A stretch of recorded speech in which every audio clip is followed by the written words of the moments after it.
Bức tường chiến tranh tại Quảng trường Quốc gia là một trong những công trình mang tính biểu tượng nhất tại Mỹ. Tọa lạc gần đài tưởng niệm Lincoln và cách không xa tháp Bút Chì. Bức tường gồm có hai cánh, mỗi cánh dài khoảng 75 m, tạo thành tổng chiều dài 150 m. Điểm giao nhau của hai cánh là nơi cao nhất, đạt 3 m, trong khi đầu cánh thấp xuống dần chỉ còn 20 cm, gần như là hòa mình vào mặt đất. Đây là một bức tường liên quan đến cuộc chiến tại nước ta.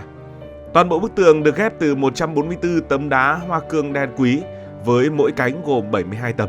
Các tấm đá này được khai thác từ những mỏ đá tại Bangalore của Ấn Độ, nổi tiếng với độ bền cao, màu sắc đậm và khả năng đánh bóng tạo hiệu ứng gương.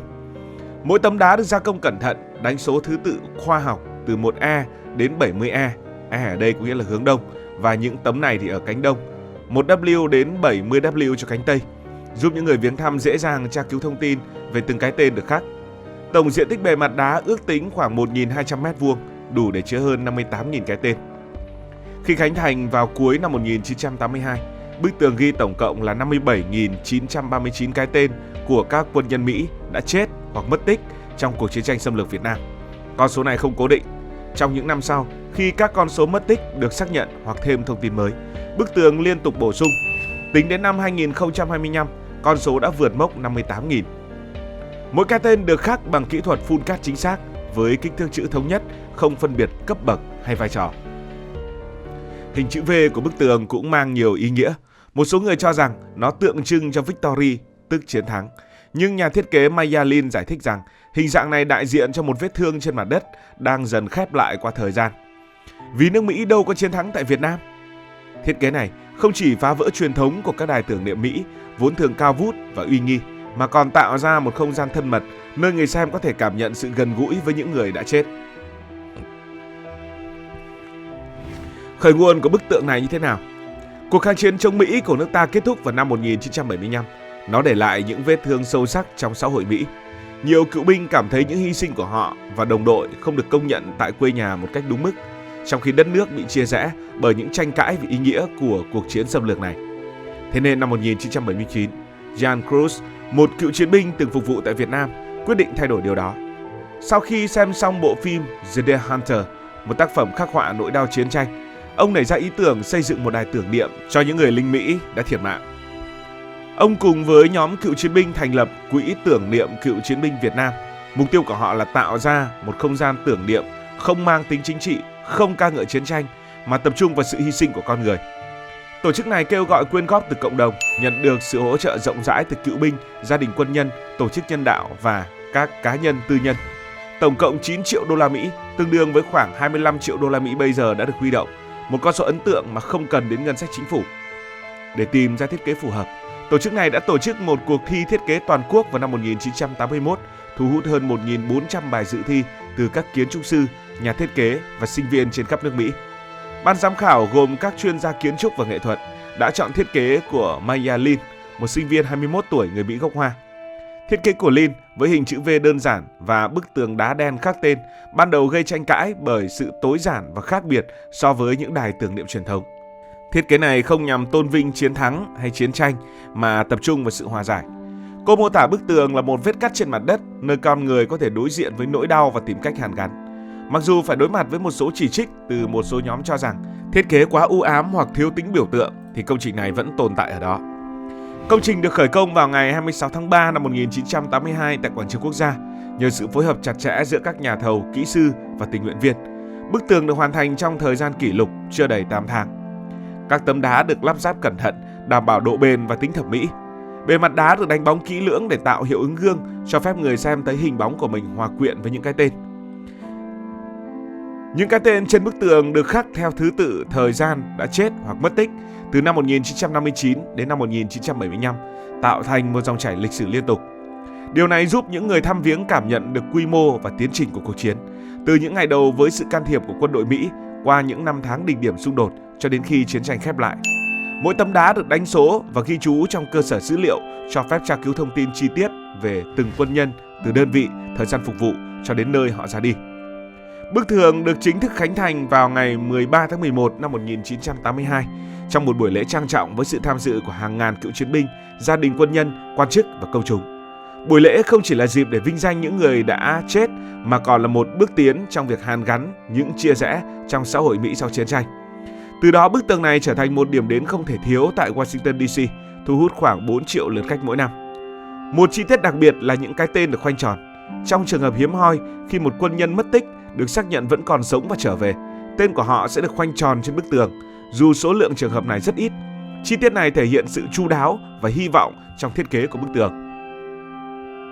Bức tường không chỉ là nơi tưởng niệm mà còn là một không gian để bày tỏ cảm xúc. Hàng ngày, người thăm viếng để lại vô số kỷ vật dưới chân tường, đó là bó hoa tươi, thư tay, tấm ảnh cũ, huân chương, bài thơ, đôi ủng, thậm chí là một chai rượu uống dở. Một hoạt động phổ biến ở đây được gọi là Brooklyn, nghĩa là dùng giấy và bút chì miết lên bề mặt đá để lưu lại dấu vết tên người thân. Những bản Brooklyn này đã trở thành kỷ vật cá nhân, mang về nhà như một cách để giữ gìn ký ức.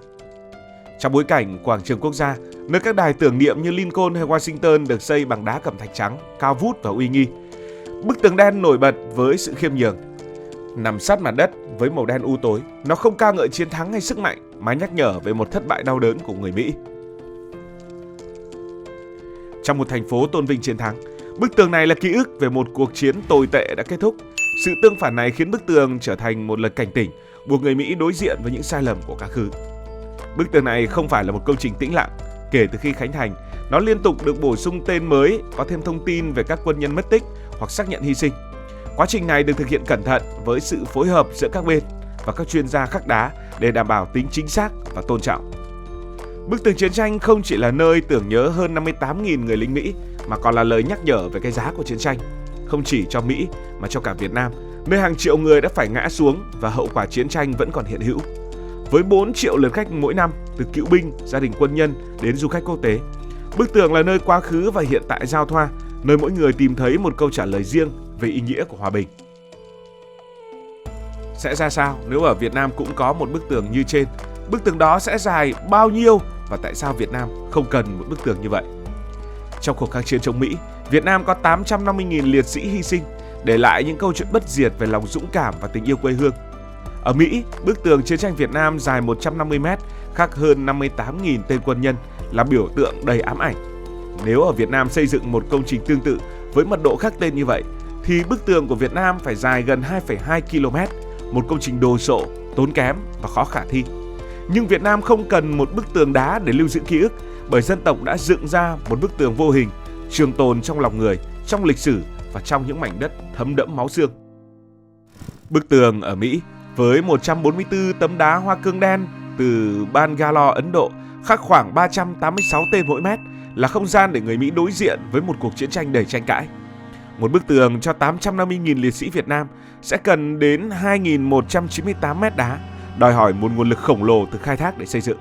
Nhưng liệu đá có thể chứa đựng hết ý nghĩa của những sự hy sinh ấy? Việt Nam đã chọn cách tưởng niệm khác, sâu sắc hơn, qua những nghĩa trang liệt sĩ từ Trường Sơn đến các làng quê, nơi mỗi ngôi mộ đều kể một câu chuyện. Những địa danh đã trở thành những bức tường sống động, nơi máu các anh hùng hòa vào đất, nuôi dưỡng khát vọng hòa bình. Ký ức về liệt sĩ không chỉ nằm ở nghĩa trang mà trong lòng người dân. Mỗi gia đình Việt Nam đều mang câu chuyện chiến tranh, những người cha, người anh đã ra đi mãi mãi. Những câu chuyện ấy được truyền qua lời kể, qua bài hát, qua bài học lịch sử và trở thành một phần của tâm hồn dân tộc, không cần khắc lên đá. Những ngày như 27 tháng 7 hay 30 tháng 4 không chỉ là dịp tri ân, mà là thời khắc cả nước nhìn lại, nhớ rằng hòa bình được đánh đổi bằng máu và nước mắt. Bảo tàng, di tích và sách giáo khoa lưu giữ tinh thần bất khuất, nơi khơi dậy lòng tự hào cho thế hệ trẻ. Việt Nam không chỉ tưởng niệm mà ký ức mà còn bằng hành động. Những chương trình đền ơn đáp nghĩa, nhà tình nghĩa, học bổng cho con em liệt sĩ là những nét khắc trên bức tường vô hình, bền vững hơn bất kỳ một công trình nào. Mỗi cây cầu, con đường hay ngôi trường mang tên liệt sĩ là một lời nhắc nhở về sự hy sinh. Khác với bức tường Mỹ, một lời cảnh tỉnh về sai lầm, bức tường Việt Nam là bản tuyên ngôn về lòng quả cảm của một dân tộc nhỏ bé nhưng bất khuất. Bức tường vô hình của Việt Nam không có giới hạn. Nó trải dài qua thời gian, từ ngày khói lửa đến hôm nay và tiếp tục khi thế hệ sau vẫn kể về những anh hùng. Nó không cần đá hoa cương bởi nó được xây bằng tình yêu, lòng biết ơn và niềm tin vào hòa bình. Cảm ơn vì đã quan tâm theo dõi câu chuyện này. Nếu cảm thấy thú vị, bạn có thể nhấn nút đăng ký kênh, bật chuông thông báo và chia sẻ. Còn bây giờ thì xin được nói lời chào tạm biệt.